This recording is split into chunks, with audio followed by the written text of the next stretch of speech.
কোথায় আল্লাহর নাম ছিল না কোনো মানুষের মুখে গো, কোনো মানুষের মুখে। খুন ধর্ষণ রাহাজানি আর, খুন ধর্ষণ রাহাজানি আর সন্ত্রাসী কারবারি,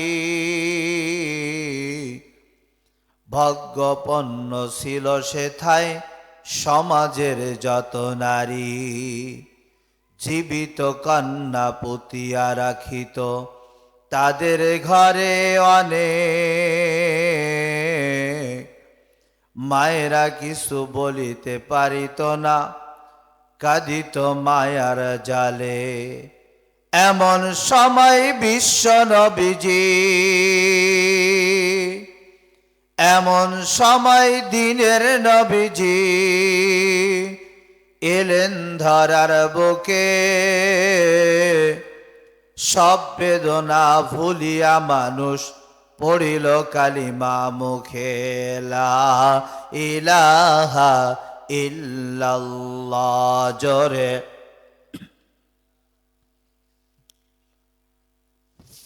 লা ইলাহা ইল্লাল্লাহ, লা ইলাহা ইল্লাল্লাহ, লা ইলাহা ইল্লাল্লাহ, লা ইলাহা ইল্লাল্লাহ।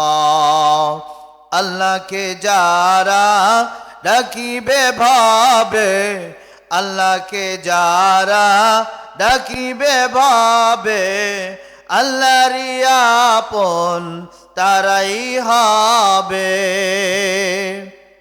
ইহকালে শান্তি পরকালে মুক্তি, ইহকালে শান্তি পরকালে মুক্তি দিবেন তারে আল্লাহ তাআলা। লা ইলাহা ইল্লাল্লাহ জোরে, লা ইলাহা ইল্লাল্লাহ, লা ইলাহা ইল্লাল্লাহ, লা ইলাহা ইল্লাল্লাহ। দু নয়ন মেলে, দু নয়ন মেলে যেদিকে তাকাই, আল্লাহর নিয়ামত দেখিতে পাই। দু নয়ন মেলে যেদিকে তাকাই, আল্লাহর নিয়ামত দেখিতে পাই। কেমনে করিব শুকর আদায়, কেমনে করিব শুকর আদায়, ও গো দয়ার আল্লাহ তাআলা। লা ইলাহা ইল্লাল্লাহ জোরে, লা ইলাহা ইল্লাল্লাহ, লা ইলাহা ইল্লাল্লাহ, লা ইলাহা ইল্লাল্লাহু মুহাম্মাদুর রাসূলুল্লাহ সাল্লাল্লাহু আলাইহি ওয়াসাল্লাম। আলহামদুলিল্লাহ, আল্লাহ তাআলা দরবারে লাখো কোটি শুকরিয়া, যেই আল্লাহ দয়া করে মায়া করে আমাদিগকে এই রহমতি বরকতি সামিয়ানার নিচে মহতিমাল জালসার প্যান্ডেলের ভিতরে আল্লাহ তাআলা আমাদিগকে আসার জন্য বসার জন্য সুনসিব আর তৌফিক এনায়েত করেছেন। ওই প্রভুর শানে জবান খুলে কালিমাতুশ শুকর আদায় করছি। সকলে পড়েনি আলহামদুলিল্লাহ। শয়তানের সাথে দিতে হবে পাল্লা। বলেন তো দেখি, শুকরিয়া পাওয়ার মালিক কে? আল্লাহ। শুকরিয়া পাওয়ার মালিক কে? আল্লাহ। ওই আল্লাহকে যেই বান্দা যত বেশি ডাকে, আল্লাহ তাআলার নিয়ামতের শুকরিয়া বান্দা যত করে, আল্লাহ তাআলা ওই বান্দার নিয়ামতকে বর্ধিত করে দেন। চিৎকার দিয়ে বলেন না সুবহানাল্লাহ। আল্লাহ তাআলা বলেন, লা ইন শাকারতুম লাযীদান্নাকুম ওয়ালাইন কাফারতুম ইন্না আযাবি লাশাদীদ। আল্লাহু আকবার। আল্লাহ তাআলা বলেন, ও আমার বান্দা বান্দিরা, তোমরা আমার নিয়ামতের শুকরিয়া আদায় করো রে বান্দা। যদি দুনিয়ার মোহে পড়ে তোমাদের অন্তরটা না করো গান্ধা, যদি গুনাহ করতে করতে তোমাদের কলবটাকে না করো আন্ধা, তবে দুনিয়াতে নয়, মৃত্যুর আগে নয়, মৃত্যুর পরেও লাগবে না কান্দা। চিৎকার দিয়ে বলেন না সুবহানাল্লাহ। ওই আল্লাহ তাআলা ডাক দিয়া বলেন, ও আমার বান্দা বান্দিরা, যদি তোমরা দুনিয়ার মোহে পড়ে দুনিয়ার ভালোবাসায় মত্ত হয়ে গুনাহ করতে করতে যদি তোমাদের কলবকে করো আন্ধা, আর গুনাহ করতে করতে তোমাদের যদি জীবনটা করে ফেলো গান্ধা, তবে মৃত্যুর পরে নয়, মৃত্যুর আগেই লাগবে কান্দা। চিৎকার দিয়ে বলেন না নাউজুবিল্লাহ। ও মুসলমান ভাইরা আমার, নিয়ামতের শুকরিয়া কেমনে আদায় করতে হয়, কেমনে আদায় করতে হয়, আর নিয়ামতের শুকরিয়া আদায় করলে আল্লাহ তাআলা আমাকে আপনাকে কি পরিমাণ আল্লাহ তাআলা দুনিয়াতেও ফায়দা দিবেন, আখিরাতেও ফায়দা দিবেন। আল্লাহর পয়গম্বর মূসা আলাইহিস সালামের নাম জানে না, আখির জামানার পয়গম্বরের এমন কোন উম্মত থাকতে পারে না। জোরে বলেন কথাটি কিনা মুসলমান ভাইরা আমার। আল্লাহর পয়গম্বর মূসা আলাইহিস সালাম আল্লাহ তাআলার প্রেম দরিয়াতে হাবুডুবু খাইতেছিলেন, আর আল্লাহ তাআলারে ডাক দিয়া বলেন,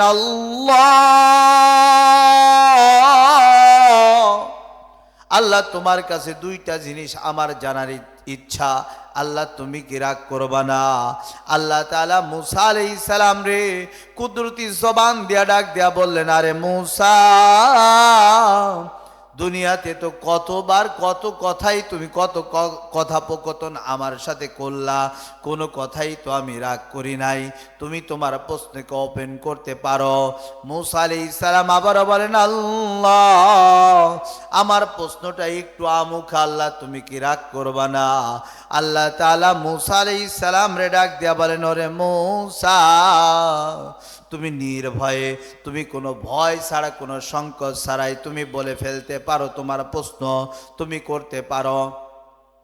এমন অবস্থায় মূসা আলাইহিস সালাম আল্লাহরে ডাক দিয়া বলেন, আল্লাহ তোমার কাছে আমার সর্বপ্রথম জিজ্ঞাসা রে মাবুদ, সর্বপ্রথম জিজ্ঞাসা যে আল্লাহ তুমি কি ঘুমাও না? আল্লাহ তাআলা মূসা আলাইহিস সালাম রে ডাক দিয়া বলেন, ওরে মূসা, তুমি তোমার দ্বিতীয় কি প্রশ্ন করবা এটাও আমার কাছে তুমি এখনই ওপেন করো। মূসা আলাইহিস সালাম বলেন, আল্লাহ তুমি যদি না রাগ করো তাহলে তোমারে বলতে পারি। এইবার মূসা আলাইহিস সালাম রে কুদরতি জবান দিয়ে আল্লাহ তাআলা বলেন, ডাক দিয়া বলেন, মূসা তুমি তোমার প্রশ্ন ওপেন করো। মূসা আলাইহিস সালাম এবার বলতেছেন, আল্লাহ আমার দ্বিতীয় প্রশ্ন হলো, আল্লাহ আমি পয়গম্বর মূসা যদি তোমার প্রভু হইতাম, আর তুমি প্রভু যদি আমি মূসা হইতা, তাহলে আমার কাছে কি চাইতা? মূসা আলাইহিস সালাম রে আল্লাহ তাআলা কুদরতি জবান দিয়ে ডাক দিয়া বলেন, আরে মূসা,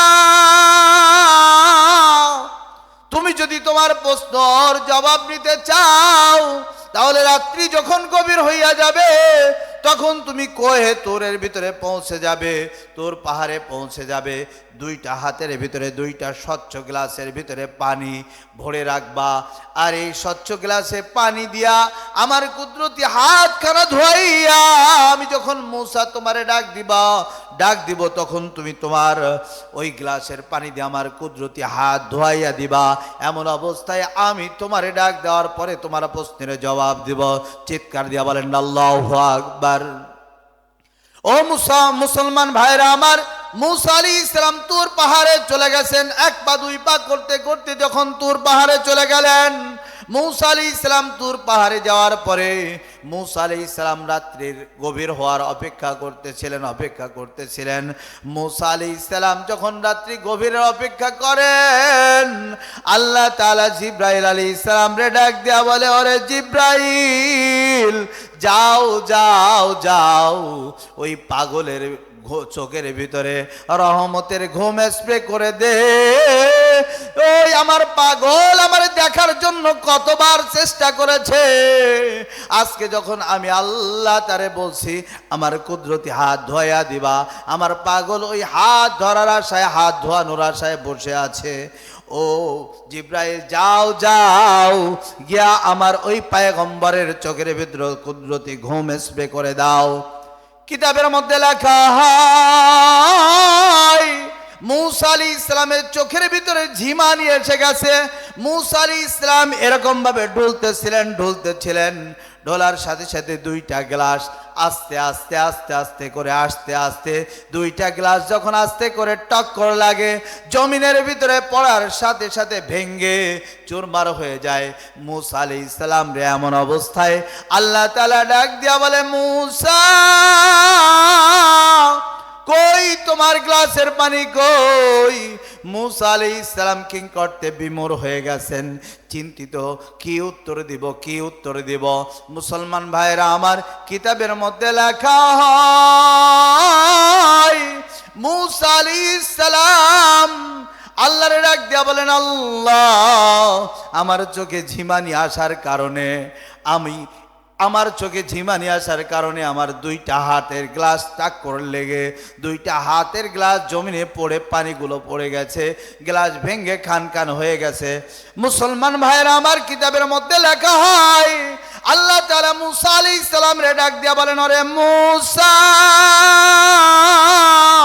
তোমার ভয়ের কোনো কারণ নাই, তুমি নির্ভয়ে তুমি একেবারে আমার কাছে ওপেন করতে পারো তোমার প্রশ্নগুলো। এমন অবস্থায় মূসা আলাইহিস সালাম আল্লাহ তাআলার ডাক দিয়া বলেন, আল্লাহ আমার প্রথম প্রশ্ন হলো, মাবুদ আমি মূসা, আমি তোমার কাছে প্রথম জিজ্ঞাসা হলো, মাওলা তুমি কি ঘুমাও না? আল্লাহ তাআলা ডাক দিয়া বলে, ওরে মূসা, আমি আল্লাহ ওই ঘুম থেকে পবিত্র, ঝিমানি থেকে অপবিত্র। তোমার একটু ঝিমানি আসার কারণে দুইটা গ্লাস টাক্কর লেগে ভেঙ্গে খান হয়ে গেল। আমি আল্লাহর চোখে যদি একটু কুদরতি চোখে যদি ওই ঝিমানি এসে যায়, আসমান জমিন ভেঙ্গে খান হয়ে যাবে। আমি আল্লাহ তাআলা ওই ঘুম থেকে পবিত্র, চিৎকার দিয়ে বলেন না আল্লাহু আকবার। ও মুসলমান ভাইরা আমার, মূসা আলাইহিস সালাম এবার আল্লাহ তাআলা কুদরতি জবান দেয়া ডাক দিয়া বলেন, ওরে মূসা তুমি তোমার দ্বিতীয় প্রশ্ন ওপেন করো। মূসা আলাইহিস সালাম এবার ভয়ে আতঙ্কিত চিন্তা করলেন, প্রথম প্রশ্নের জবাব আল্লাহ দিয়ে দিলেন, আমার যে শর্ত ছিল শর্ত পূরণ করতে পারি নাই, আবার দ্বিতীয় প্রশ্ন কেমনে আমি আল্লাহরে করি? এরপরে আল্লাহ তাআলা কে আবার মূসা আলাইহিস সালাম ডাক দিয়া বলেন, ওগো মাবুদ তোমার কাছে আমার জিজ্ঞাসা, মাওলা তুমি কি রাগ করবা না? আল্লাহ তাআলা বলেন, মূসা তুমি নির্ভয়ে বলতে পারো, তুমি ভয় নেই, তুমি বলো, তুমি তোমার প্রশ্নকে ওপেন করো। মূসা আলাইহিস সালাম এবার বলতেছেন, ওগো মাবুদ আমার দ্বিতীয় প্রশ্ন হলো, মাওলা আমি মূসা যদি তুমি প্রভু হইতাম, আর তুমি প্রভু যদি আমি মূসা হইতাম, তাহলে আমার কাছে কি চাইতা? আল্লাহ তাআলা কুদরতি জবান দিয়ে ডাক দিয়া বলেন, ওরে মূসা আমি প্রভু, কখনো তুমি মূসা হওয়া সম্ভব নয়, আর তুমি মূসা কখনো আমি প্রভু হওয়া সম্ভব নয়। তারপরেও যেহেতু তুমি বলেছো যদি প্রশ্নের উত্তর পাও তোমার অন্তরে ইতমিনান হবে, আল্লাহ তোমার উপরে পুরা ভরসা আছে আমার। তারপরে আল্লাহ তোমার কাছে জানার ইচ্ছা, তুমি যদি প্রশ্নের জবাব দাও তাহলে আমি তোমার কুদরত রাজির উপরে আমার অন্তরটা আরো ঝুঁকে যাবে। চিৎকার দিয়ে বলেন আল্লাহু আকবার। মুসলমান ভাইরা আমার, কিতাবের মধ্যে লেখা হয় আল্লাহ তাআলা ডাক দিয়া বলেন, আরে মূসা তুমি মূসা যদি আমি প্রভু হইতাম, আর প্রভু যদি হইতা, আর আমি প্রভু যদি তুমি মূসা হইতাম, তাহলে আমি তোমার কাছে সুস্থতা চাইতাম। কি চাইতাম বলেন দেখি? জবান খুলে বলতে হবে, কি চাইতাম? সুস্থতা চাইতাম, সুস্থতা চাইতাম। ও মুসলমান ভাইরা আমার, দুনিয়ার ভিতরে একটা মানুষের সব কিছু আছে, গাড়ি আছে, বাড়ি আছে, ব্যাংক ব্যালেন্স আছে, সব জায়গা জমি, কোনো জিনিসের অভাব নাই, কিন্তু যদি সুস্থতা না থাকে তখন ওই আল্লাহর বান্দা বলে আমার কিছুই নাই। জোরে বলেন কথা ঠিক কিনা? অসুস্থতার ভিতরে কাতরাইতেছে, ছেলে এসে দাঁড়িয়ে গেছে, স্ত্রী এসে পা গুলো চাবাইতেছে, মেয়ে এসে মাথা মুখ চোখ নাড়তেছে, বাবা বলে আমার কেউ নাই রে, কেউ নাই। স্ত্রী ডাক দেয়া বলে আমি তোমার প্রিয়তমা আছি। বলে না, যদি কেউ থাকতো। মেয়ে বলে বাবা আমি তোমার মেয়ে, তোমার আদরের মা এসে গেছি। এমন অবস্থায় বাবা ডাক দেয়া বলে না রে না, আমার যদি কেউ থাকতো তাহলে আমার জন্য চিকিৎসার ব্যবস্থা করত, কিন্তু আজকে আমার ধন ভাণ্ডারে টাকা পয়সা সব আছে, কিন্তু আমার কোনো চিকিৎসা হয় না। ছেলে আমাকে নিয়ে ডাক্তারের কাছে হাসপাতালে যায় না, তাহলে বুঝতে হবে আমার কেউ নাই। ও মুসলমান ভাইরা আমার, দুনিয়ার ভিতরে সব কিছু আছে, সুস্থতা নামক নিয়ামত যদি আল্লাহ তাআলা কেড়ে নেন তখন ওই বান্দার ভিতরে আর কিছুই থাকে না। জোরে বলেন কথা ঠিক কিনা? ও মুসলমান ভাইরা আমার, আজকের আমার এই চৌপুকুরিয়া সর্দার পাড়া এলাকাবাসী তো ধন্য যে আজকে এই এলাকার ভিতরে কোরআনী মাহফিল জমেছে। আজকের যুবকরা গানের অনুষ্ঠান না করে, যাত্রার অনুষ্ঠান না করে, বাইস্কোপ না করে, আজকে টিভি সিনেমা নিয়ে ব্যস্ত না থেকে আজকে এখানকার মাহফিলের কোরআনের বাগান সাজাইছে। কিন্তু আমরা বুঝলাম না, আমরা আজকে প্যান্ডেল ফাঁকা রেখে আজকে ওই গুনার মজলিস, চুরিমালার দোকানের ভিতরে জিলাপি খাওয়ার জন্য মেলা বান্নির ভিতরে আজকে আমরা ব্যস্ত আছি। জোরে বলেন কথা ঠিক কিনা? আল্লাহ যেই আল্লাহ সুস্থতা দিতে পারেন, ওই আল্লাহ তাআলা অসুস্থতা নামক নিয়ামত দিতে পারেন। জোরে বলেন কথা ঠিক কিনা? আল্লাহ তাআলা বান্দারে সুস্থতা নামক নিয়ামত দেন, দেওয়ার পরে আল্লাহ তাআলা দেখেন বান্দা আমার সমস্ত আহকামগুলো, আমার হুকুমগুলো বান্দা পালন করেন কিনা। যখন দেখে না না না আমার বান্দা সুস্থতা দিয়েছি, আমার নিয়ামতের শুকর করে না রে বান্দা, বান্দা আল্লাহ তাআলার না শুকরিয়া করে, আল্লাহ তাআলা এমন অবস্থায় অসুস্থতা নামক নিয়ামক দিয়া বান্দারে ধরে। জোরে বলেন কথা ঠিক কিনা? ও মুসলমান, আজকে তোমরা এই মাহফিল প্যান্ডেলকে খালি রেখে, এই জান্নাতের বাগানকে খালি রেখে আজকে তোমরা জিলাপির দোকানে আসো, আজকে তোমরা পান বিড়ির দোকানে আসো, আজকে তোমরা চুরিমালার দোকানে আসো, আজকে এরকম জিলাপি খাইতেছো, আজকে তোমরা রং তামাশানে ব্যস্ত আসো। হতে পারো জিলাপিটা মুখের ভিতরে দিয়েছো, বুকের ভিতরে আটকাইয়া গেছে, ডাক্তারে গ্রাম্য ডাক্তারে দিয়া কাজ না, দুর্গাপুর হাসপাতালে নিয়ে গেছে, নিয়ে যাওয়ার পরে বলে না আমাদের চিকিৎসা করা সম্ভব নয়, রাজশাহী মেডিকেলে নিয়ে যাও। রাজশাহী মেডিকেল ওয়ালারা বলে যে না না না, কি বেঁধে গেছে মাঝখান পদে, গলার মাঝখানে বাজছে, এইটা আমাদের দ্বারা সম্ভব নয়, ঢাকা নিয়ে যেতে হবে অথবা দেশের বাইরে নিয়ে যেতে হবে। বলেন আল্লাহ পারে কি পারে না? জোরে বলেন। আল্লাহ পারে। আল্লাহ সুস্থতা নামক নিয়ামত দেয়, আল্লাহ তাআলা অসুস্থতা নামক নিয়ামত দেয়। যেই আল্লাহ তাআলা এই মাহফিলের উদ্দেশ্য করে আমাকে বাড়ি থেকে হাঁটার তৌফিক দিয়ে বের করেছিল, কিন্তু ওই আল্লাহর আমরা নাশুকরিয়া করে, আল্লাহ তাআলার নিয়ামতের নাশুকরিয়া করে, আল্লাহ হাঁটার শক্তি দিয়েছে, দেখার শক্তি দিয়েছেন, চলার শক্তি দিয়েছেন, এটাকে নিয়ামত না মনে করে আমি বেহুদা দোকানপাটে আজকে মেলাবান্নির ভিতরে সময় কাটাইতেছি। হতে তো পারে যে আজকে ওই পাটা প্যারালাইসিস হয়ে ওইখান থেকে আর আমি উঠে নাও আসতে পারি। হতে তো পারে ভাই, হতে পারে না? এমনও তো হতে পারে যে আজকে ওই মেলাবান্নি তার শেষ অবস্থা, ওইখান থেকে ভ্যানে উঠাইতে উঠাইতে মাইকের এলান হবে যে অমুক ব্যক্তি দুনিয়া থেকে চলে গেছে। হতে তো পারে ভাই। এই জন্য ভাই আজকে কোরআনের মাহফিল বেশিক্ষণ চলবে না। আমরা অনেক সময় অনেকে মনে করি যে আমাদের মাহফিল তো 12টা 1টা পর্যন্ত চলে, আমাদের এই ধারণাটা ভুল। অন্য সময় যেখানে প্রধান বক্তা ওঠে আশা করা যায় আজকের আমাদের মাহফিল ওই সময় শেষ হয়ে যাবে ইনশাআল্লাহ। অন্য সময় মাহফিল যেখানে প্রধান বক্তা উঠে আমাদের মাহফিল ইনশাআল্লাহ আজকে চেষ্টা করা হবে যে ওই সময় শেষ করে দেওয়া যাবে ইনশাআল্লাহ। মুসলমান ভাইয়েরা আমার, বলতেছিলাম আল্লাহ তাআলা দুনিয়াতে যতগুলো নিয়ামত দিয়েছেন এর মধ্যে সবচাইতে বড় নিয়ামত হলো সুস্থতা। কি নিয়ামত দিয়েছেন বলেন? সুস্থতা নামক নিয়ামত দিয়েছেন। আমরা যে সুস্থ আছি এটা বড় নিয়ামত কিনা? জোরে বলেন, বড় নিয়ামত কিনা? এই জন্য জোরে শুকরিয়া আদায় করে বলা যাবে না আলহামদুলিল্লাহ? আরেকটা নিয়ামত আল্লাহ তাআলা আমাদেরকে দিয়েছেন। দুনিয়াতে যত নিয়ামত পাইছি সবচাইতে বড় নিয়ামত হলো ঈমান নামক দৌলত। কি নিয়ামত বলেন? ঈমান নামক দৌলত। আজকে আমার ভিতরে ঈমান আছে, আমি মুসলমান, তাই তো আজকে এই মাহফিলের প্যান্ডেলে এসে বসতে পেরেছি। জোরে বলেন কথা ঠিক কিনা? আজকে আমরা অল্প কিছু মানুষ বসেছি, তাই আমরা অনেক সময় মনে করতেছি যে এই কয়জন মানুষ। ময়দানে মাহশারে যেই দিন কাতারে কাতারে মানুষ দাঁড়াইয়া যাবে, ৭৩টা কাতার হবে, তার মধ্যে একটা কাতার হবে জান্নাতি দল হবে, একটা দল হবে জান্নাতি দল। কয়টা দল জোরে বলেন? আর ৭২টা ফিক্কা হবে বাতিল। তাহলে এখান থেকে বোঝা হয় জান্নাতি মানুষ কম হবে না জাহান্নামী মানুষ কম হবে? জান্নাতি মানুষ কম হবে। তাহলে জান্নাতের বাগানে যদি আমরা অল্প লোক আসি, যেই কয়জন লোক এসেছি একমাত্র আল্লাহ তাআলাকে রাজি আর খুশি করার জন্য। জোরে বলেন কথা ঠিক কিনা? মুসলমান ভাইরা আমার, বলতেছিলাম আল্লাহ তাআলা যতগুলো নিয়ামত দিয়েছেন এর মধ্যে সবচাইতে বড় নিয়ামত আল্লাহ তাআলা আমাকে আপনাকে যেটা দিয়েছেন, ঈমান নামক দৌলত দিয়েছেন, ঈমান নামক নিয়ামত দিয়েছেন।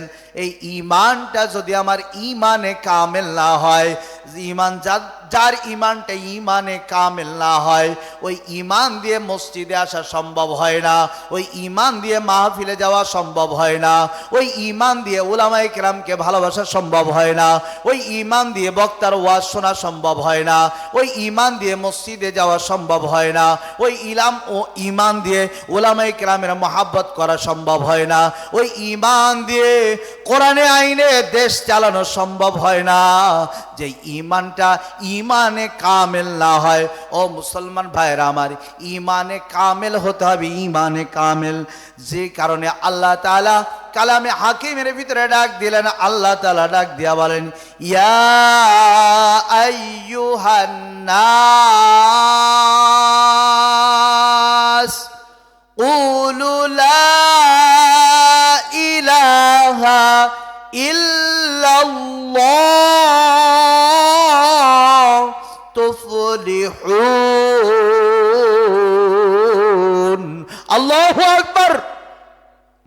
আল্লাহ তাআলা ডাক দিলেন, ইয়া আইয়ুহান নাস, হে লোক সকল। আল্লাহ এখানকে ঈমানদারকে ডাক দেন না, আল্লাহ তাআলা এখানে মুসলমানকে ডাক দেন নাই। আল্লাহ তাআলা ঈমান আনার জন্য ডাক দিয়েছেন সমস্ত মানুষকে।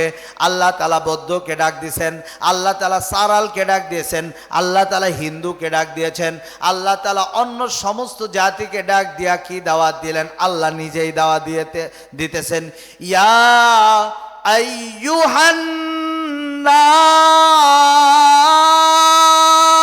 আল্লাহু আকবার। আল্লাহ তাআলা বলেন, হে লোক সকল। আল্লাহ তাআলা কি বললেন? হে লোক সকল, হে মানুষের নুতফা থেকে জন্মগ্রহণ করে যারা নামে মানুষ হয়েছে তাদেরকে আল্লাহ তাআলা ডাক দিয়েছেন, হে লোক সকল, কুলু লা ইলাহা ইল্লাল্লাহ তুফলিহুন। আল্লাহু আকবার। আল্লাহ তাআলা বলেন, কুলু, তোমরা বলো, লা ইলাহা ইল্লাল্লাহ, ওই আল্লাহ তাআলা ছাড়া কোনো মাবুদ নাই, কোনো ইলাহ নাই, কোনো সৃষ্টিকর্তা নাই, কোনো রিজিকদাতা নাই, কোনো বিধানদাতা নাই। ওই আল্লাহকে বিশ্বাস করো। তোমরা বলো কুলু, তোমরা বলো লা ইলাহা ইল্লাল্লাহ, আল্লাহ ছাড়া কোনো মাবুদ নাই। তাহলে কি হবে? আল্লাহ তাআলাই বলে দেন তুফলিহুন। আল্লাহু আকবার। আল্লাহ তাআলা বলেন তোমরা কি হবে? কামিয়াব হয়ে যাবে। কি হয়ে যাবে? কামিয়াব হয়ে যাবে। কামিয়াবির চাবিকাঠি হলো লা ইলাহা ইল্লাল্লাহ। লা ইলাহা ইল্লাল্লাহ, আল্লাহর উপরে ঈমান আনা। আর আল্লাহর পয়গম্বর কি বলেছেন? আল্লাহর পয়গম্বর বলেন, মান ক্বালা লা ইলাহা ইল্লাল্লাহ, যেই ব্যক্তি বলবে লা ইলাহা ইল্লাল্লাহ, যে বলবে আল্লাহ ছাড়া কোনো মাবুদ নাই, আল্লাহ ছাড়া কোনো আমার খালিক নাই, আল্লাহ ছাড়া কোনো মালিক নাই, আল্লাহ ছাড়া কোনো সৃষ্টিকর্তা নাই, আল্লাহ ছাড়া কোনো রিজিক দাতা নাই, আল্লাহ আমাকে চলার শক্তি দিয়েছেন, আল্লাহ তাআলা আমাকে বলার শক্তি দিয়েছেন, আল্লাহ তাআলা আমাকে দেখার শক্তি দিয়েছেন, আল্লাহ তাআলা আমাকে দুনিয়াতে প্রেরণ করেছেন, মানুষের নুতফা থেকে আল্লাহ তাআলা আমাকে দুনিয়ার মা বাবার মাধ্যমে দুনিয়াতে জন্মগ্রহণ করার তৌফিক দিয়েছেন কে? আল্লাহ। এই জন্যই আল্লাহ তাআলা আমার সব কিছুর মালিক যখন আমি বিশ্বাস করব, সৃষ্টিকর্তা তিনি, খালেক তিনি, মালিক তিনি, সব তিনি যখন আমি বিশ্বাস করতে পারবো, এর দ্বারা কি লাভ হবে? আল্লাহর পয়গম্বর বলেন, মান ক্বালা লা ইলাহা ইল্লাল্লাহ, যেই ব্যক্তি বলল লা ইলাহা ইল্লাল্লাহ, দাখালাল জান্নাহ। আল্লাহু আকবার। আল্লাহর পয়গম্বর বলেন জান্নাতের ভিতরে প্রবেশ করবে, জান্নাতের ভিতরে প্রবেশ করবে। চিৎকার দিয়ে বলেন না সুবহানাল্লাহ। আল্লাহ তাআলা কি বললেন? আল্লাহ তাআলা বললেন লা ইলাহা ইল্লাল্লাহ হলে কি হবে? তোমরা কামিয়াব হয়ে যাবে। আল্লাহর পয়গম্বর বলেন ওই কামিয়াবটা কি? তাহলে তোমরা জান্নাতি হয়ে যাবে। চিৎকার দিয়ে বলেন না সুবহানাল্লাহ। আল্লাহ তাআলাকে যদি আমি মেনে নিতে পারি, খালেক হিসেবে মেনে নিতে পারি, তাহলে আমি কি হব? জান্নাতি হয়ে যাব। চিৎকার দিয়ে বলেন না সুবহানাল্লাহ। তাহলে এই ঈমানের চাবিকাঠিটা কি? ঈমানটা কেমন হইতে হবে? আমার ঈমানটা কেমন কামেল হইতে হবে? আমার ঈমানটা শুধুমাত্র খড়কুটার মতো ঈমান হইলেই হবে না। কেমন ঈমান? জুমার দিনে নামাজ পড়তে আসি না এমন? आटू की नामाज, ठाटू की नामाज, 365 की नामाज। हम मुसलमान हो मगर हम में मुसलमानी नहीं, हम मोमिन हो मगर हम में ईमानी नहीं। আমরা তো এমন মুসলমান যে আমরা যদি ভালো করে খেয়াল করা হয় যে আমি মুসলমান বলে দাবি করি, আমার ভিতরে মুসলমানিত্ব আছে কিনা? যেই মুসলমানিত্ব আমাকে 5 ওয়াক্ত নামাজে নিয়ে যেতে পারে না, যেই মুসলমান আমাকে সুদ ছাড়াইতে পারে না, যেই মুসলমান আমাকে ঘুষ ছাড়াইতে পারে না, যেই মুসলমান আমাকে কোরআন বিরোধী কথা থেকে হেফাজত, যেই ঈমান আমাকে ওই মুসলমানিত্ব, যেই আমাকে কি বলে ওই ঘুষ থেকে বা ঈমান বিরোধী কোরআন বিরোধী কথা থেকে আমাকে হেফাজত করতে পারে না, যেই ঈমান আমাকে গাঁজা থেকে আমাকে দূরে রাখতে পারে না, এরকম ভাবে নিঃসাভান থেকে আমাকে দূরে রাখতে পারে না, সেটা কিসের ঈমান? এই জন্যই কবি দুঃখিত হয়ে বলেছেন, हम মুসলমান हो मगर हम में मुसलमानी नहीं। আমরা মুসলমান বলে দাবি করি কিন্তু আমাদের মধ্যে মুসলমানিত্বই নাই। हम मोमिन हो मगर हम में ईमानी नहीं। আমরা ঈমানদার বলে দাবি করি কিন্তু ভালো করে যদি যাচাই করা যায়, স্বর্ণ এটা আসল কি নকল, এটার জন্য কি কষ্টি পাথরে ঘষা দিলে বোঝা যায় এটা আসল কি নকল। তো আমাকে যদি ঈমানের ফরমার সাথে মিলানো যায় তাহলে বোঝা যাবে যে আমার ঈমান আছে কিনা। ঈমান তো ছিল সাহাবায়ে কেরামের, ঈমান তো ছিল আব্দুল্লাহর, ঈমান তো ছিল হযরত ওমর রাদিয়াল্লাহু তাআলা আনহুর, ঈমান তো ছিল হযরত বেলাল হাবশী রাদিয়াল্লাহু তাআলা আনহুর, ঈমানদার তো ছিলেন হযরত আবু বকর সিদ্দিক রাদিয়াল্লাহু তাআলা আনহু, ঈমানদার তো ছিলেন হযরত খুবাইব রাদিয়াল্লাহু তাআলা আনহু, ঈমানদার তো ছিলেন হযরত খাব্বাব রাদিয়াল্লাহু তাআলা আনহু। ও মুসলমান ভাইরা আমার, তাদের ঈমানের অবস্থা কেমন ছিল? আমাদের ঈমানের অবস্থা কেমন? আমরা তাদের ইতিহাসের সাথে, তাদের জীবনের সাথে আমার জীবনটা একটু ফিট করি, দেখি আমাদের ঈমানের ফরমা আর তাদের ঈমানের ফরমার সাথে মিলানো যায় কিনা। মুসলমান ভাইরা আমার, আব্দুল্লাহ নামে একজন সাহাবী ঈমান গ্রহণ করার কারণে যার ঈমান গ্রহণ কারণে তার নিজের ধন সম্পদ বসত বাড়ি সব কিছুকে ছেড়ে দিতে হয়েছে। শুধু তাই নয়, নিজের পরনের যে কাপড়গুলো ছিল এই কাপড়গুলো খুলে নেওয়া হয়েছে। তার নিজের চাচা তার কাপড়গুলো খুলে নিয়েছে। কেন? ঈমানদারের কারণে।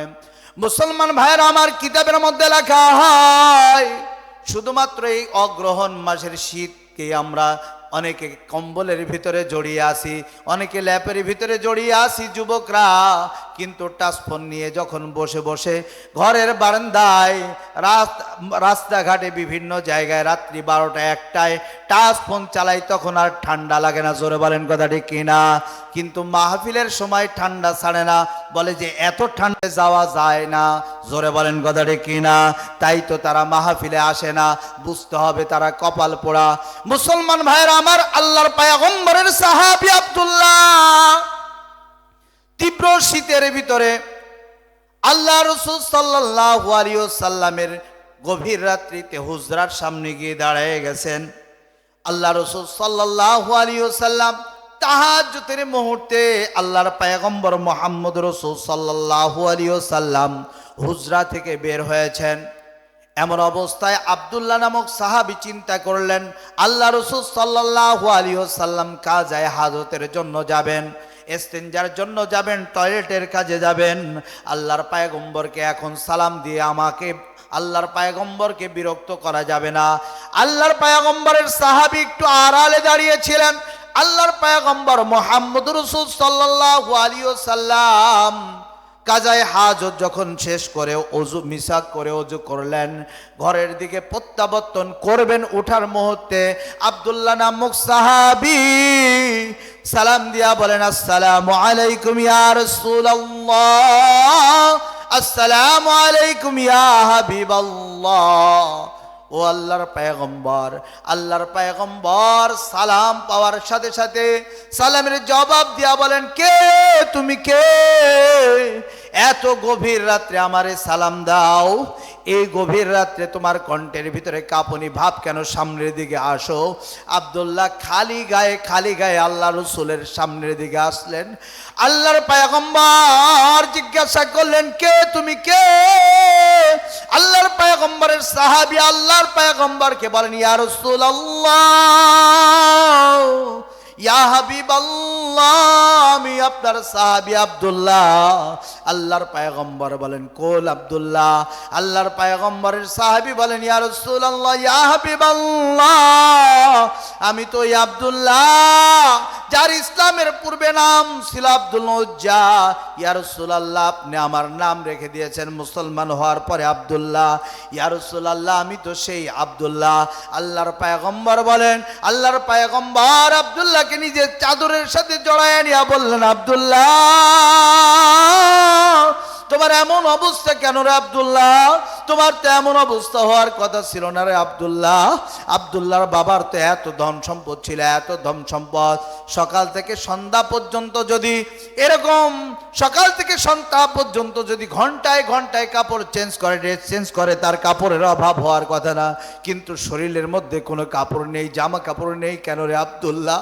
আব্দুল্লাহ ডাক দিয়া বলেন, ইয়া রাসূলুল্লাহ, ইয়া হাবিবাল্লাহ, রাত্রি যখন আমি আপনার দরবার থেকে প্রত্যাবর্তন করে বাসায় গেলাম, বাসায় আমার চাচা ডাক দিয়া বলে, কই তুমি ভাতিজা, এদিকে আসো। যখন আমি চাচার কাছে পৌঁছে গেলাম, চাচা ডাক দিয়া বলে যে তুমি কোথায় থেকে আসলে?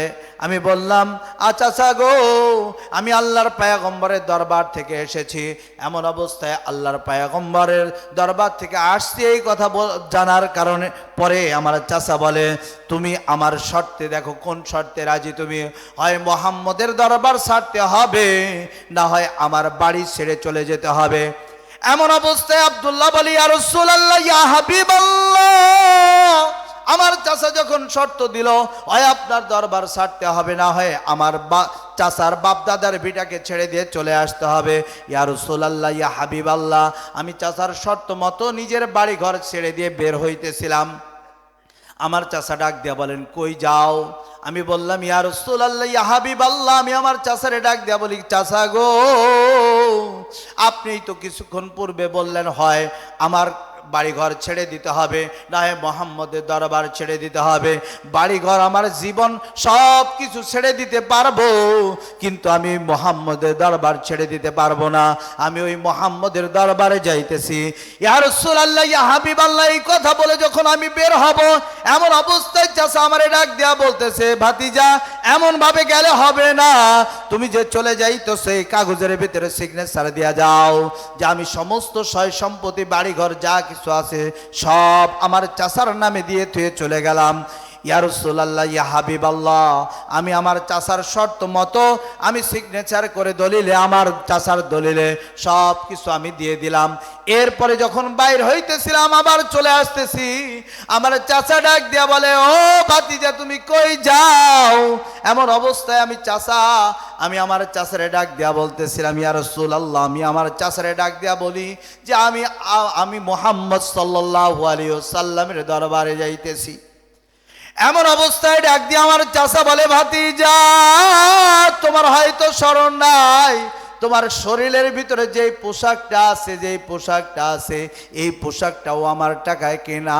ভাতিজা যদি তুমি যাইতে চাও তাহলে এই পোশাক খুলে এইখান থেকে উলঙ্গ হয়ে চলে যাইতে হবে। কোনো কাপড়ের টুকরা, আমার বাসা থেকে একটা সুতার টুকরা নিয়ে আমি তোমাকে যাইতে দেব না।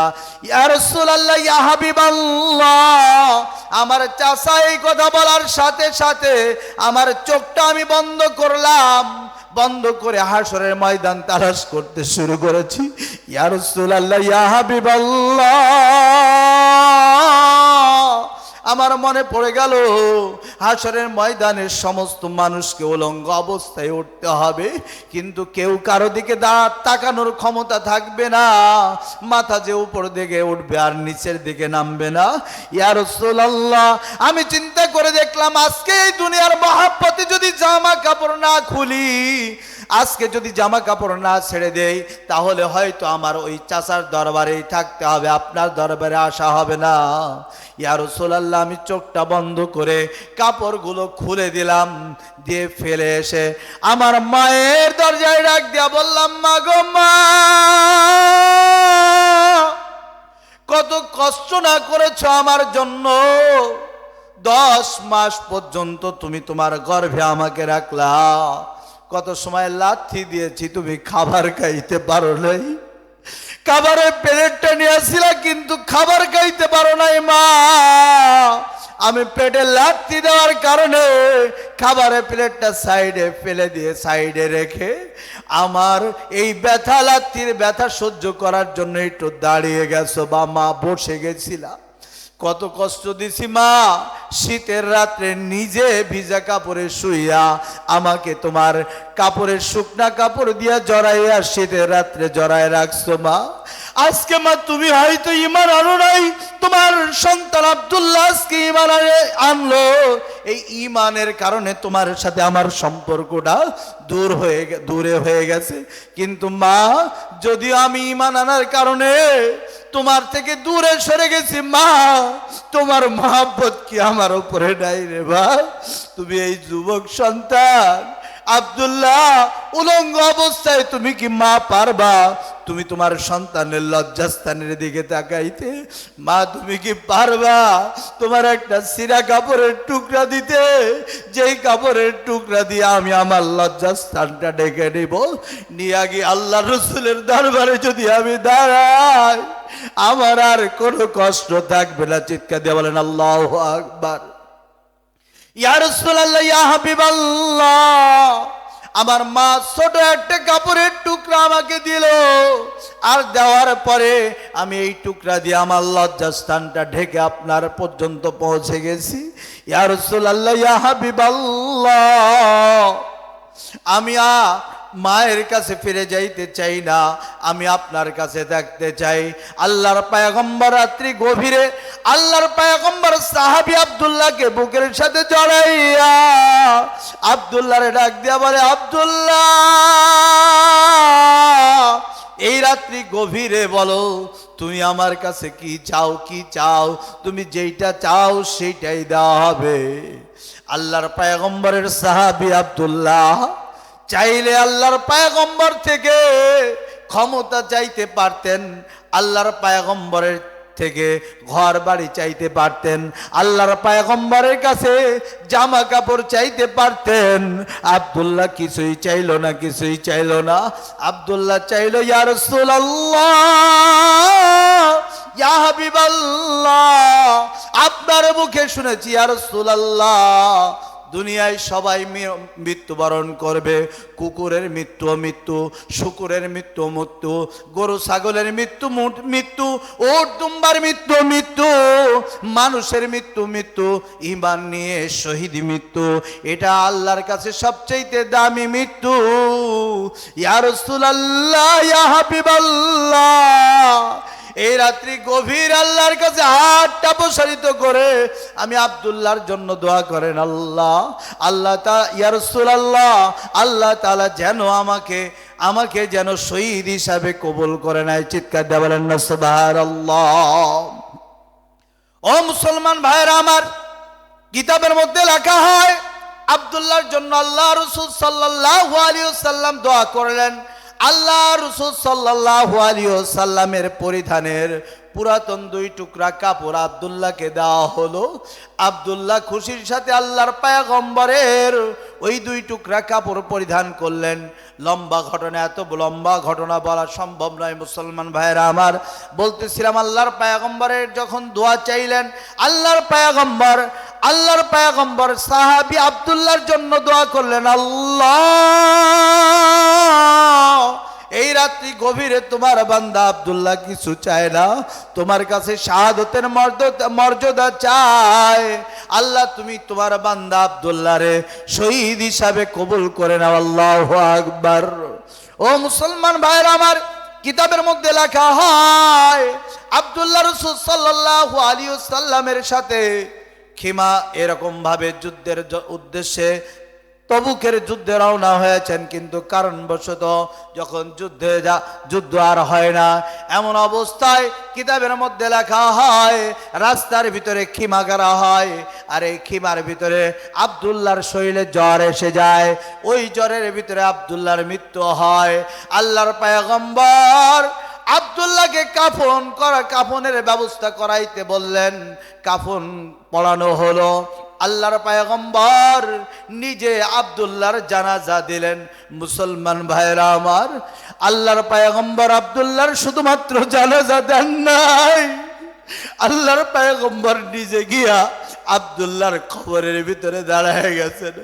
আব্দুল্লাহর লাশটা যখন নিচে নামাইতেছিলেন, আল্লাহর পয়গম্বরের সাহাবী ডাক দিয়া অন্যান্য সাহাবীরা বলতেছিলেন, আব্দুল্লাহ সেই জায়গায় যদি তোমার জায়গায় আমরা হইতাম কত ধন্য হয়ে যাইতাম। মুসলমান ভাইয়েরা আমার, কেমন সাহাবী ছিল, ঈমান আনয়ন করার কারণে নিজের বাপ দাদার পৈতৃক সম্পত্তি হারাইতে হয়েছে, পরনের পরিধানের বস্ত্রটাও দেওয়া হয় নাই। মুসলমান ভাইয়েরা আমার, এরকম অসংখ্য সাহাবী ঈমানের জন্য কষ্ট করেছেন। মুসলমান ভাইয়েরা আমার, যে বেলালে হাবশা গোলাম ছিলেন, বেলালে হাবশি ঠিক মতো সঠিকভাবে সব উচ্চারণগুলো মুখ দিয়ে করতেও পারতেন না, কিন্তু বেলালে হাবশির মর্তবা আল্লাহর দরবারে কত ছিল। বেলালে হাবশির আজান শুনে অন্যান্য বিধর্মীরা হাসাহাসি করত। সাহাবায়ে কেরাম বললেন, ইয়া রাসূলুল্লাহ, ইয়া হাবিবাল্লাহ, বেলালে হাবশি গোলাম কণ্ঠস্বরের ভিতরে এরকম ভাবে তোতলাপনা থাকার কারণে বেলালে হাবশির আজান শুনে ইহুদি খ্রিস্টানরা, বৌদ্ধরা, চারালরা, বিধর্মীরা হাসে, ইয়া রাসূলুল্লাহ, ইয়া হাবিবাল্লাহ, আমাদের মসজিদের মুয়াজ্জিন যদি একজন কণ্ঠস্বরওয়ালা একজন মুয়াজ্জিন রাখা হয়, তাহলে আমাদের হয়তো আজানটা সুন্দর হইতো, আর ওই বিধর্মীরা তিরস্কার করতে পারতো না।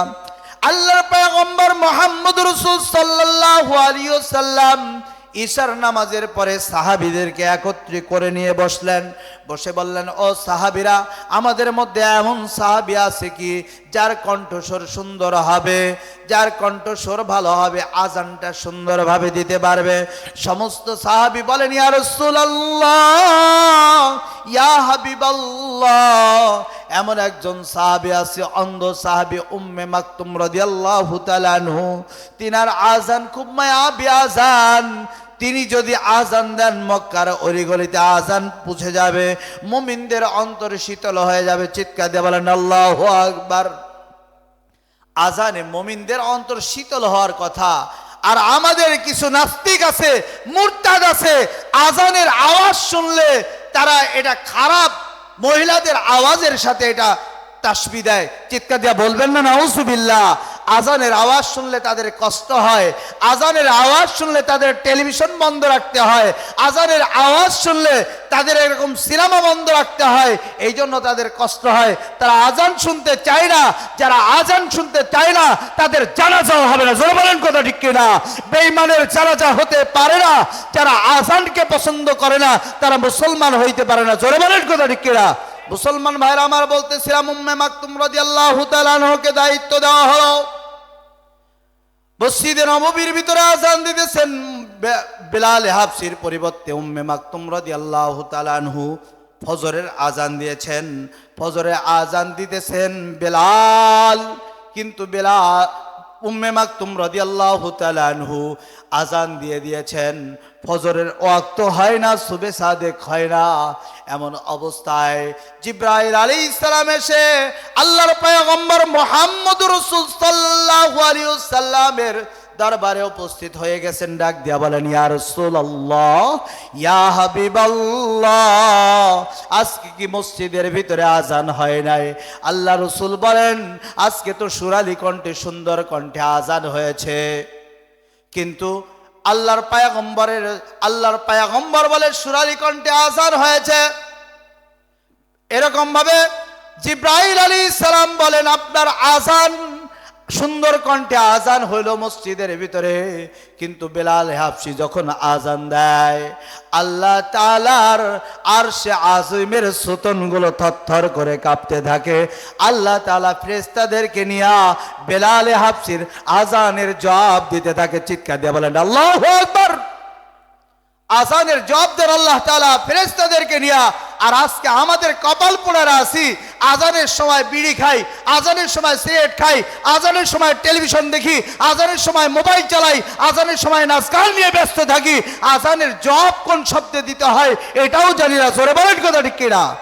মুসলমান ভাইরা আমার, আল্লাহর পয়গম্বর যখন জিবরাইল আলাইহিস সালামকে বলতেছিলেন আজকে সুরালি কণ্ঠে আজান হয়েছে, কিন্তু আল্লাহ তাআলার আরশ পর্যন্ত আজানের ধাক্কা লাগে নাই। ও মুসলমান ভাইরা আমার, সেই দিন আবার বেলাল হাবশি রাদিয়াল্লাহু তাআলা আনহুকে দিয়া ফজরের আজান দেওয়ানো হয়েছিল। সেই দিন ফজরের আজান হয়েছিল 2 বার। মুসলমান ভাইরা আমার, তখন থেকেই উম্মে মাকতুম রাদিয়াল্লাহু তাআলা আনহুকে যেহেতু মুয়াজ্জিন নিযুক্ত করা হয়েছে, আবার তিনাকে কেমনে বাদ দিবেন, এই জন্য তিনি প্রতিনিয়ত তাহাজ্জুদের আজানের জন্য তিনাকে নির্ধারিত করা হয়েছে। ফজরের আজান মুয়াজ্জিন বেলাল হাবশি আর উম্মে মাকতুম এরকম ভাবে তাহাজ্জুদের আজান দেন। এখনো সৌদিতে তাহাজ্জুদের আজান হয়। মুসলমান ভাইরা আমার, বলতেছিলাম আজকে বেলাল হাবশির মান এত হলো কেন? বেলাল হাবশির আজান হইলে আরশে আজিমের স্তনগুলো থরথর করে কাঁপে। এই বেলাল কোন বেলাল? যেই বেলাল উমাইয়ার গোলাম ছিল, উমাইয়ার গোলাম ছিলেন। বেলাল হাবশি রাদিয়াল্লাহু তাআলা আনহু যখন উমাইয়ার গোলাম, উমাইয়ার উট চড়ান, বেলাল হাবশি সারাদিন উট চড়ান, তীব্র রোদের ভিতরে উট চড়ান, কষ্ট করে উট চড়ান। উট চড়ানোর পরে রাত্রি একটু ঘুমাবেন, বেলাল হাবশি ঘুমাইতে পারে না। কারণ উট যেই ঘরের ভিতরে, উটের যেই গোয়াল ঘর আছে, ওই উটের ঘরের ভিতরে বেলাল হাবশির শোয়ার ব্যবস্থা। ঘুম যখন এসে যায়, এই দিক দিয়ে উট চানায় দেয়, এই দিন দিয়ে উট তার লাত ছেড়ে দেয়, বিট ছেড়ে দেয়, পায়খানা ছেড়ে দেয়। বেলাল ঘুমাইতে পারে না। বেলাল একদিন তিনার মনিবকে ডাক দেয়া বলে, মনিব, আমার জন্য আলাদা যদি একটু জায়গার ব্যবস্থা করা হতো, যেখানে আমি রাত্রিটা একটু সুন্দর করে ঘুমাইতে পারতাম, আর দিনের বেলা আপনার চারাগায়ে গিয়ে আপনার উটগুলো সুন্দর করে চড়াইতে পারতাম। বেলাল হাবশিকে উমাইয়া ডাক দিয়া বলে, ও বেলাল, তোমার চাইতে আমার উটের দাম অনেক, তুমি যদি থাকতে চাও তাহলে ওই ঘরেই থাকতে হবে, তোমার জন্য আলাদা কোনো ঘরের ব্যবস্থা নাই। বেলাল হাবশি কি করবেন? বেলাল হাবশি মনিবের ওপর দিয়ে কোনো কথা বলতে পারেন না, চোখের পানি ছেড়ে দেন। চোখের পানি ছেড়ে দিয়ে আর মালিকের সাথে সম্পর্ক করার চেষ্টা করেন। গভীর রাত্রে কে জানি ডাক দিয়া বলে, বেলাল, তুমি কি এর চাইতে সুন্দর জায়গায় থাকতে চাও? সুন্দর জায়গায় তোমার জীবনটা সুন্দর করতে চাও? তাহলে তুমি আল্লাহর পয়গম্বর মুহাম্মদের কাছে চলে যাও। চিৎকার দিয়ে বলেন আল্লাহু আকবার।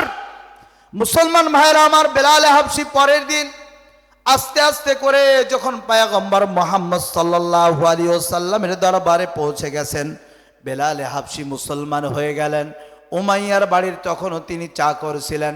বেলাল হাবশী আজকে রাত্রি এসে যখন ঘুমাইয়া গেলেন, রাত্রি ঘুমাইছেন, উঠে আর চানায় না, উঠে আর বিটো ছাড়ে না। বেলাল হাবশী খুব সুন্দর করে ঘুমায় গেছেন।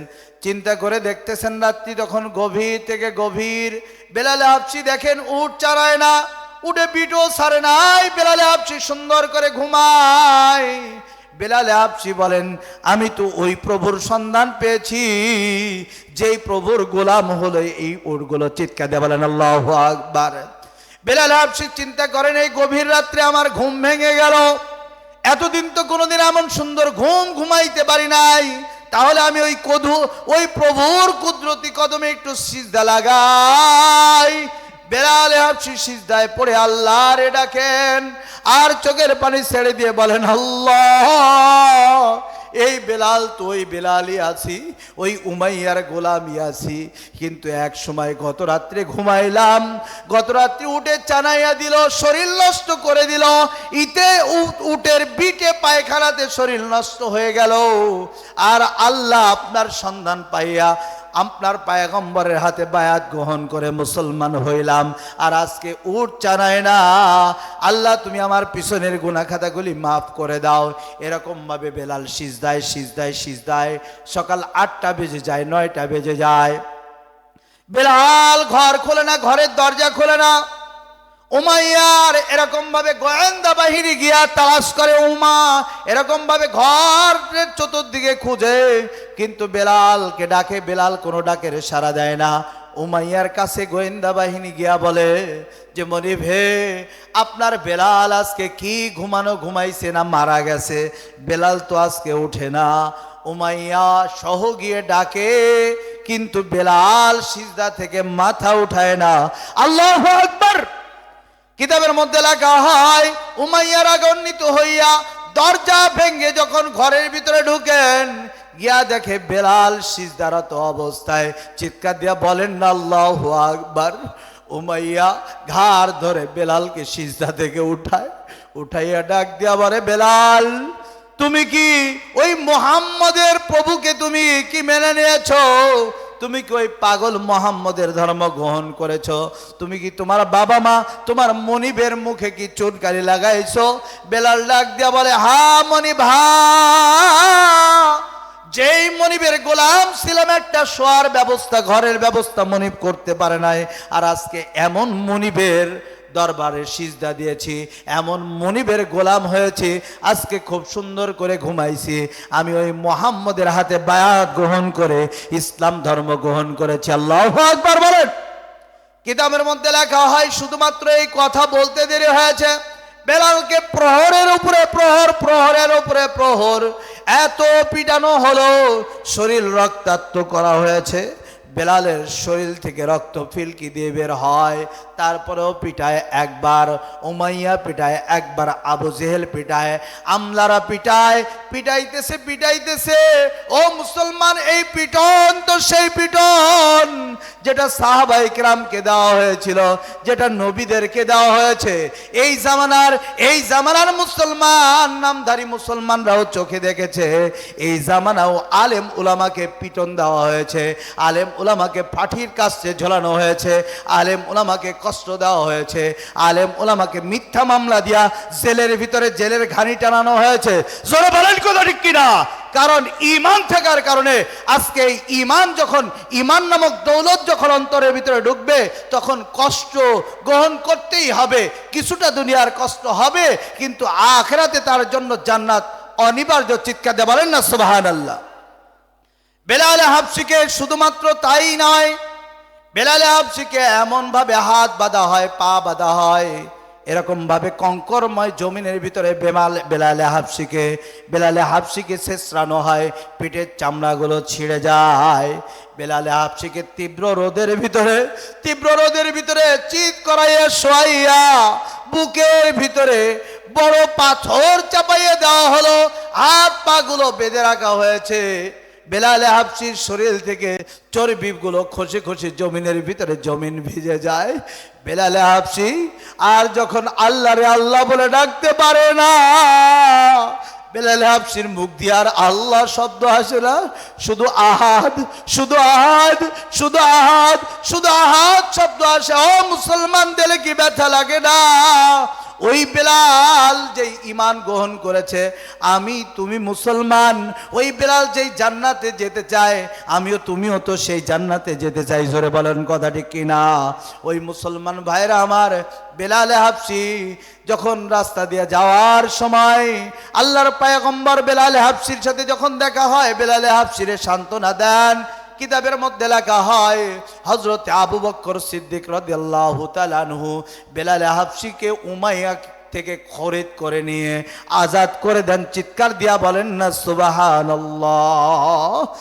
এই বেলাল এই দিনের জন্য কষ্ট করার কারণে, এই জন্যই তো বেলালে আজান, বেলাল রাদিয়াল্লাহু তাআলা আনহু যখন আজান দেয়, তখন আল্লাহ তাআলার আরশে আসিমের সুতুনগুলো থর করে কম্পন হয়।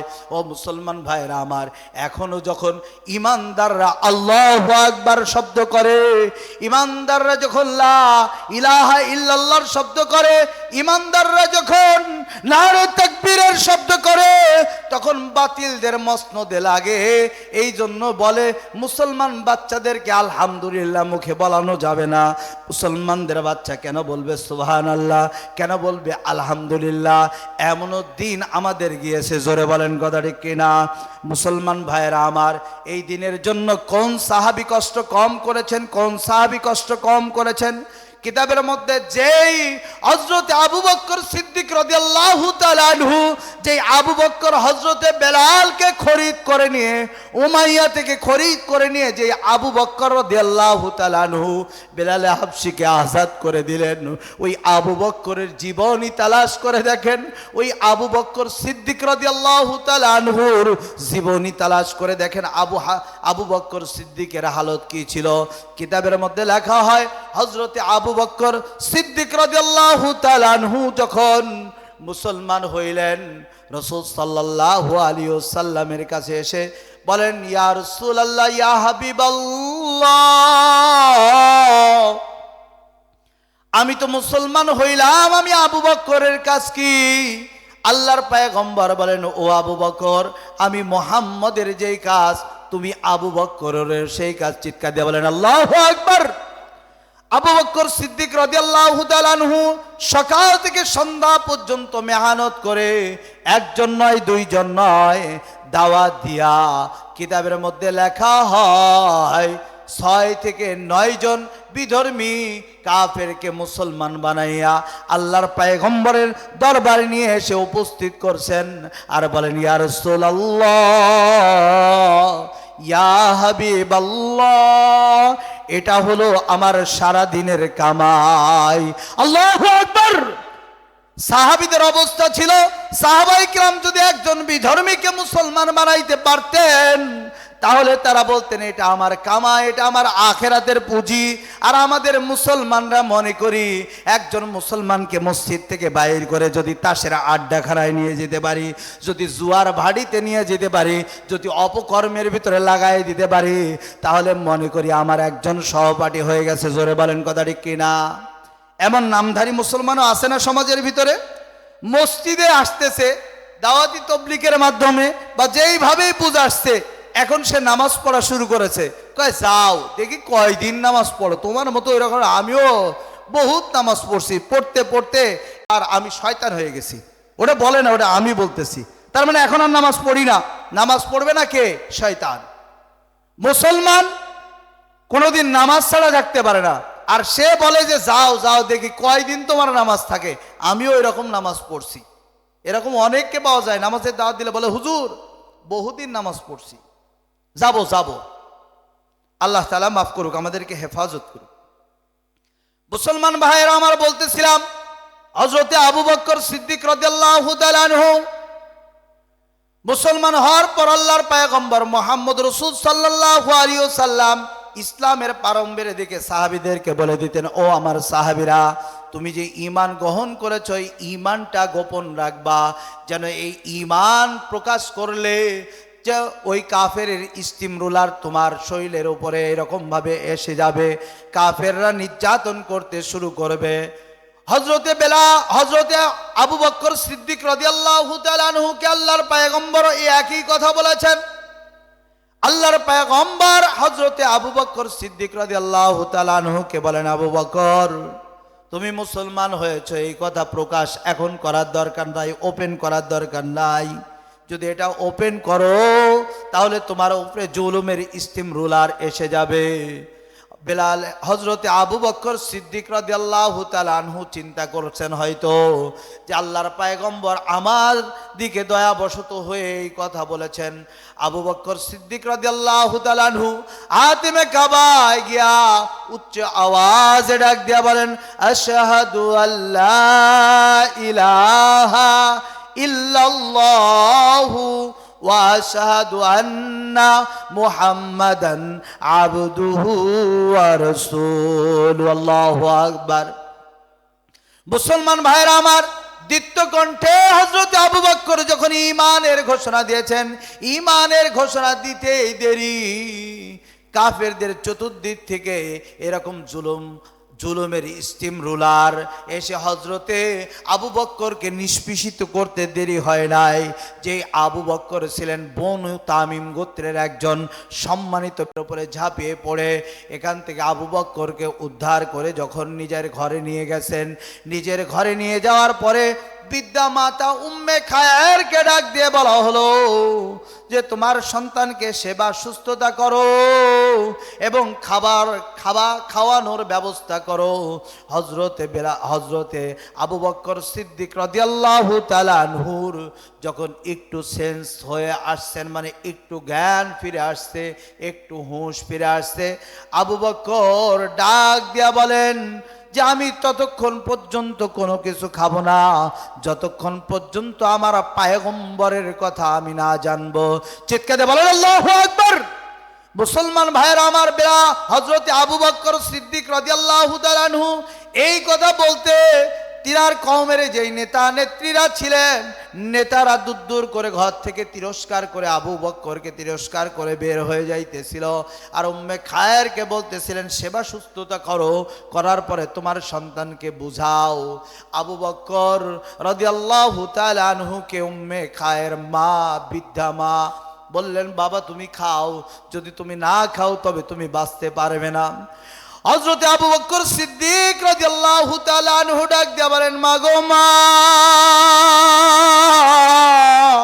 আমি ততক্ষণ পর্যন্ত খাবার খাবো না যতক্ষণ পর্যন্ত আমার পয়গম্বর মুহাম্মদের কি অবস্থা আমি যতক্ষণ পর্যন্ত না জানবো ততক্ষণ পর্যন্ত আমি কোনো খাবার খাবো না।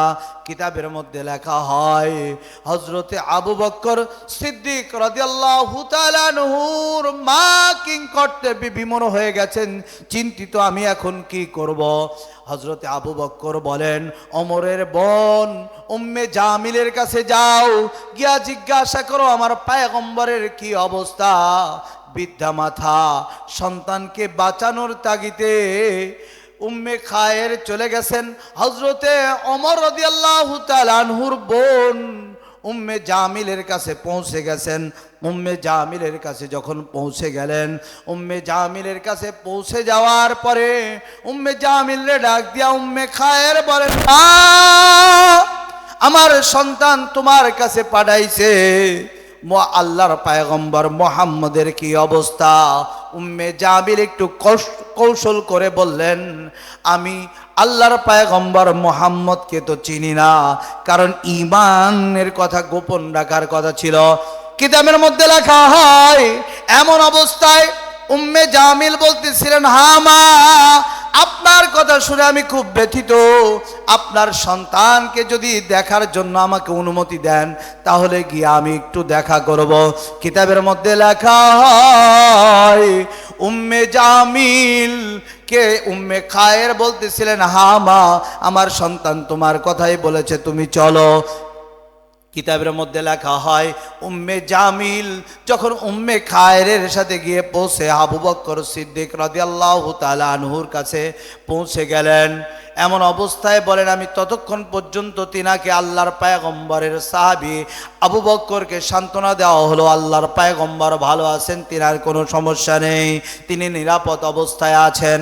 এমন অবস্থায় উম্মে জামিল যখন বলতে ইশারা করতেছিলেন, তোমার মা কিন্তু এখনো বিধর্মী আছে, এমন অবস্থায় আবু বকর ডাক দিয়া বলেন, উম্মে জামিল, আমার মা কমপক্ষে আমার সন্তানেরকে বাঁচানোর তাকিদে হলেও মা আল্লাহর পয়গম্বরের কথা গোপন রাখবেন। এমন অবস্থায় হযরতে আবু বকর সিদ্দিক রাদিয়াল্লাহু তাআলা আনহু কসম করে বলেন, ওয়াল্লাহি, আমি ততক্ষণ পর্যন্ত কোনো কিছু খাবো না যতক্ষণ পর্যন্ত আমার মাহবুব আমার পয়গম্বর মুহাম্মদকে না দেখব।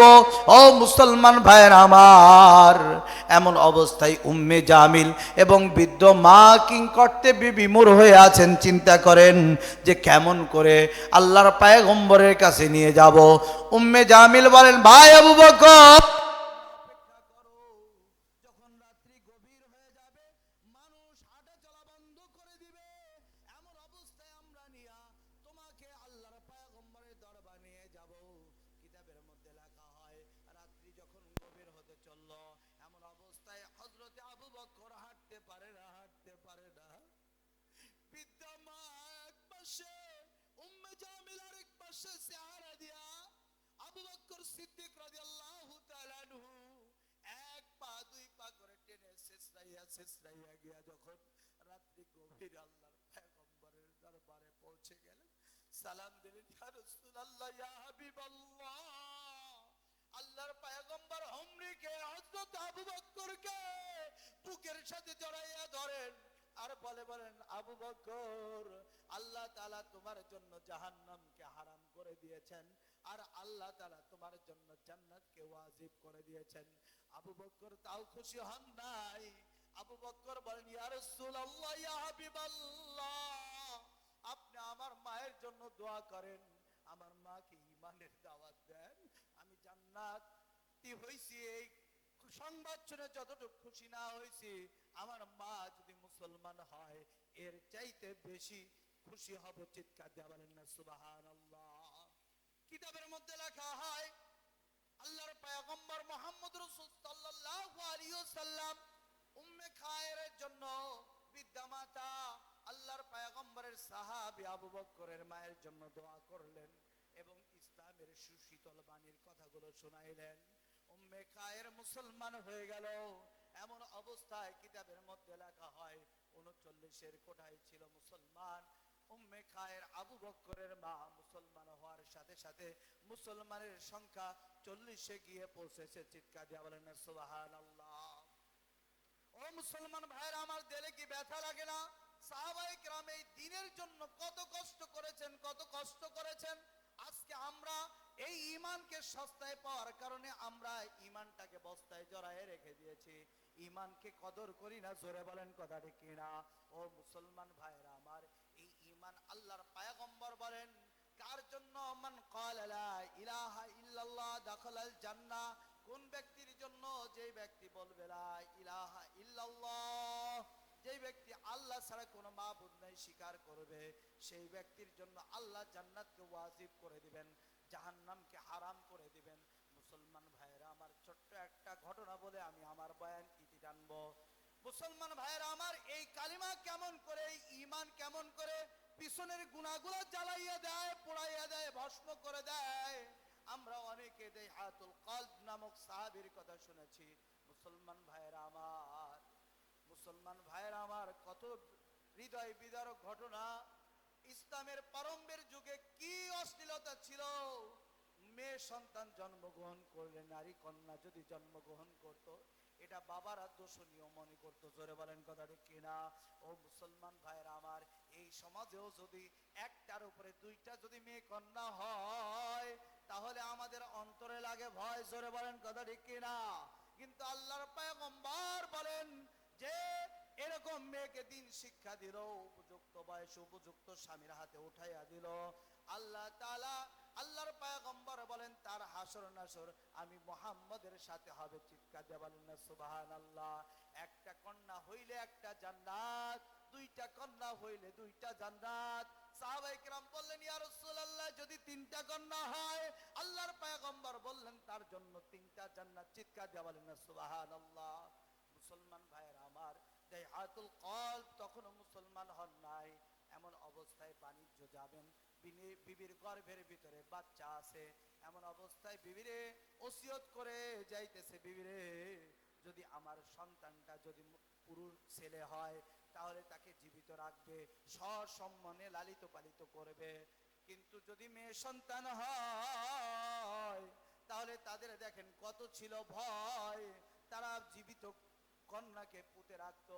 বিবিকে ওসিয়ত করে গেলেন যে বিবিরে যদি মেয়ে সন্তান জন্মগ্রহণ করে তাহলে জীবিত অবস্থায় তাকে পুঁতে রাখবি। চিৎকার দিয়ে বলেন না নাউজুবিল্লাহ।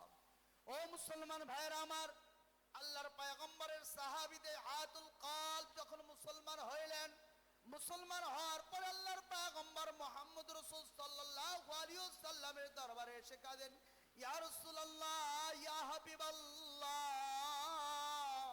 আল্লাহ কি সব গুনাহ মাফ করে দিবে? আল্লাহর পয়গম্বর বলেন হ্যাঁ, আল্লাহ তাআলা সব গুনাহ মাফ করে দিবে। আল্লাহর পয়গম্বর বলেন না, আমার গুনাহ মাফ হবে না। আল্লাহর পয়গম্বর বলেন কি এত বড় গুনাহ করেছো? তুমি কি মা বাবাকে কষ্ট দিয়েছো? বলে না, এর চাইতে বড় গুনাহ করেছি। বলে তুমি কি নেশা করো? বলে না, এর চাইতে বড় গুনাহ। বলে তুমি কি জিনা করেছো? বলে না, এর চাইতে বড় গুনাহ। বলে কি এত বড় গুনাহ? সাহাবী আমি তোমার থেকে শুনতে চাই।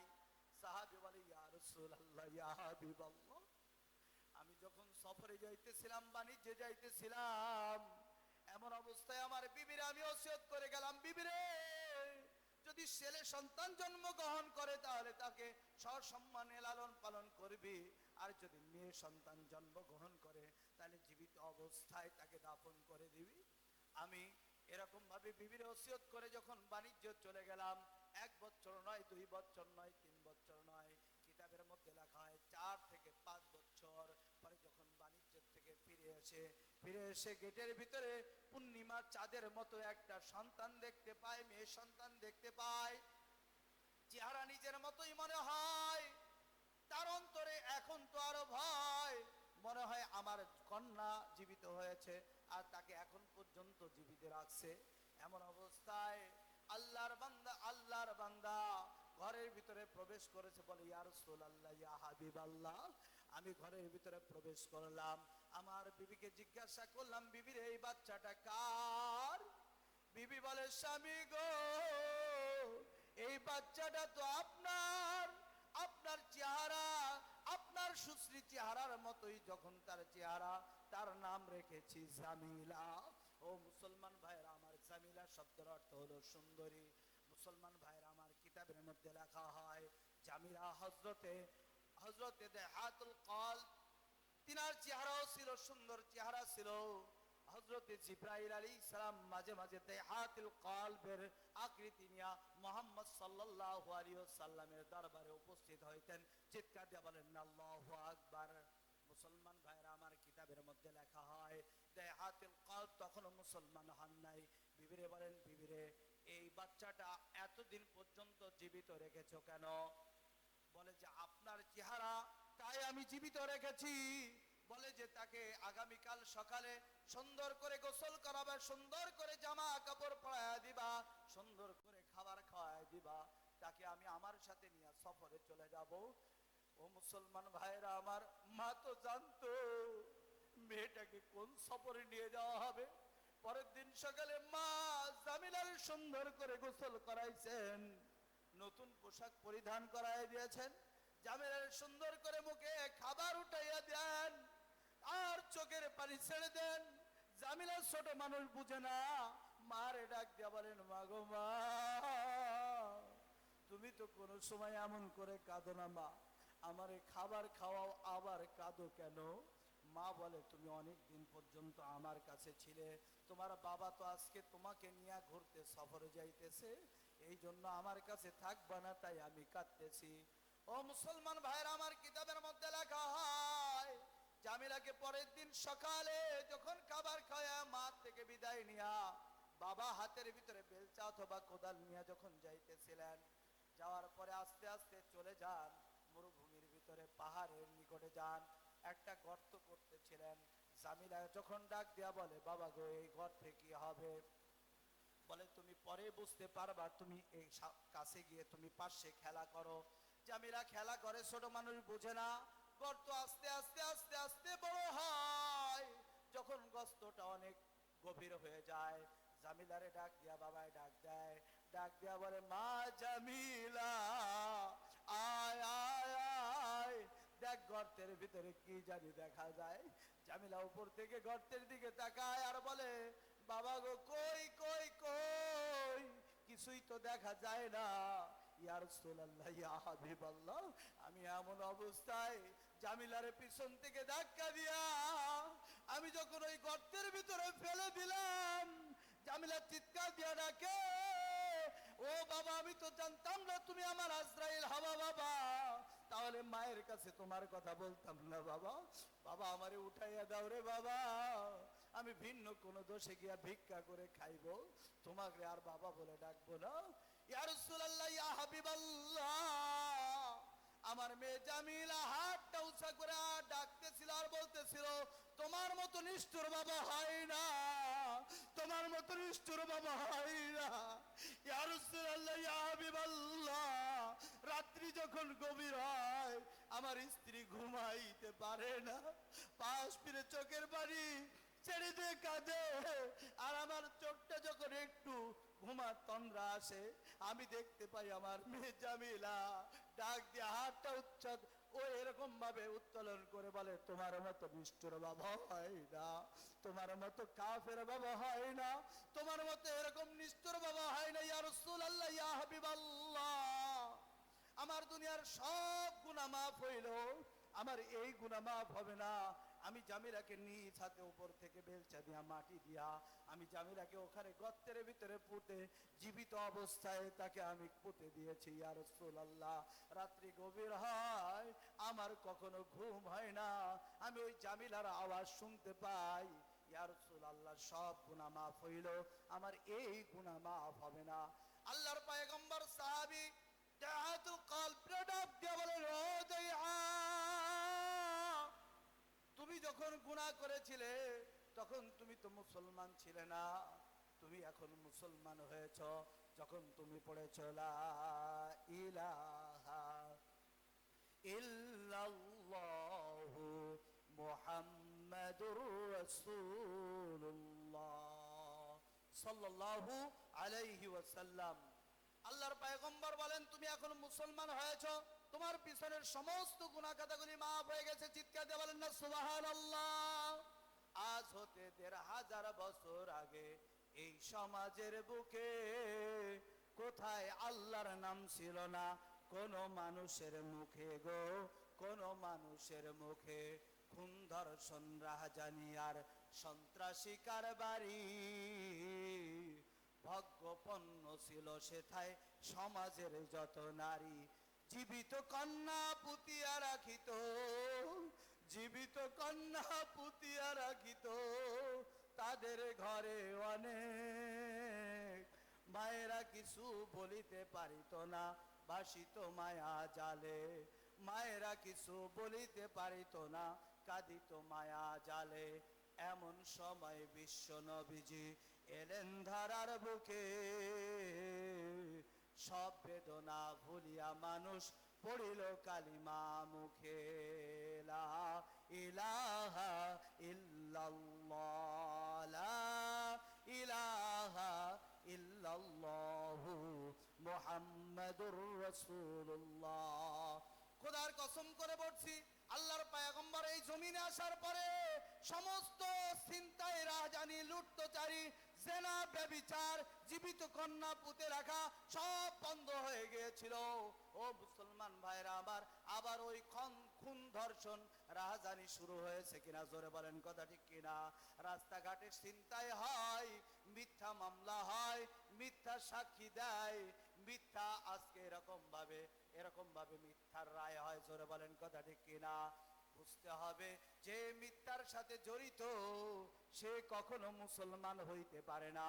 ও মুসলমান, এখনো যদি আমরা ওই ঈমানকে ফিরাই নিয়ে আসতে পারি, ওই সাহাবীদের মতো ঈমান যদি আমাদের বুকে সঞ্চয় করতে পারি, বুলেটের বোমাকে না ভয় করে আল্লাহ তাআলাকে যদি ভয় করতে পারি, যার ভিতরে ঈমানের শক্তি আছে, সে কোনো সময় মানুষকে হত্যা করতে পারে না, জোরে বলেন কথা ঠিক কিনা? সে রাজনীতির লোভে মানুষকে মিথ্যা মামলার ভিতরে জড়াইতে পারে না, সে গদির লোভে, অ্যাসেম্বলির লোভে সে কোনো সময় মানুষকে হত্যা করতে পারে না, মানুষের নামে মিথ্যা গীবত শিকায়েত করতে পারে না, উলামায়ে কিরামকে মিথ্যা মামলা দিয়া জেলের ভিতরে ঢুকাইতে পারে না, জোরে বলেন কথা ঠিক কিনা? আল্লাহর পয়গম্বর এই সমাজে আসার পরে যেমন ভাবে এই দুনিয়ায় রাজ কায়েম হয়েছিল, ইসলামের সুশীতল ছায়ার তলে আসার পরে সমস্ত খারাপি, সমস্ত অন্যায়, অবিচার বন্ধ হয়ে গিয়েছিল, ঠিক তেমন ভাবে এখনো যদি আমরা উলামায়ে কিরামের ব্যানারে চলতে পারি, হক্কানি আলেমের মাথা হাতে যদি চলতে পারি, মসজিদের ইমাম মুয়াজ্জিনের কথা মতো যদি চলতে পারি, ওই ঈমানকে যদি অন্তরের ভিতরে আঁকড়ায় ধরতে পারি, সেই ঈমান আমাকে গাজার আড্ডা থেকে ফিরাই নিয়ে মসজিদের ভিতরে ঢুকাই দিতে পারে, যেই ঈমান আমাকে মেলাবাড়ি থেকে নিয়ে এসে মাহফিল প্যান্ডেলে ঢুকাই দিতে পারে, এমন ঈমান আমাকে অর্জন করতে হবে। পারবো তো ইনশাআল্লাহ? ও মুসলমান ভাইরা আমার, এই ঈমানই দাওয়াত দেয়া, এই ঈমানই আহ্বান করে আমি ইনশাআল্লাহ আমার বয়ানীতি টানবো। ও মুসলমান ভাইরা, এর আগে আপনাদেরকে আহ্বান করছি যে আমরা আজকে যদি ওই ঈমানদার হতে চাই, আজকে ওই ঈমান যদি থাকতো, তাহলে আজকে আমাদের সম্পদ নিয়ে ঠেলাঠেলি থাকতো না, এক ভাইয়ের সম্পদ আরেক ভাই জোর করে দখল করে নিত না।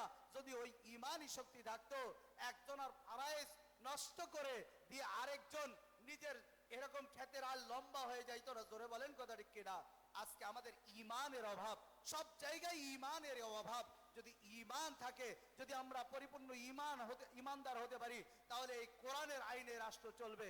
আল্লাহ তাআলা বিধানদাতা, আল্লাহ তাআলা আইনদাতা, এই দুনিয়ায় প্রেরণ করেছেন আল্লাহ, দুনিয়ায় সৃষ্টি করেছেন আল্লাহ, এই কোরআনের আইনেই এই দুনিয়া চলবে, জোরে বলেন কথা ঠিক কিনা? এই কোরআনের বাহিরে যদি কেউ চলে, সে মুসলমান থাকতে পারে না। আর এই কোরআনের বাহিরে কোনো সময় শান্তি পাওয়া যাবে না, একের পর এক যাবে, একের পর এক আসবে, আসা যাওয়া থাকবে, শান্তি থাকবে না। আমরা যারা সাধারণ জনগণ, তারা আমরা আঙ্গুল চোষা ছাড়া আর কোনো উপায় থাকবে না।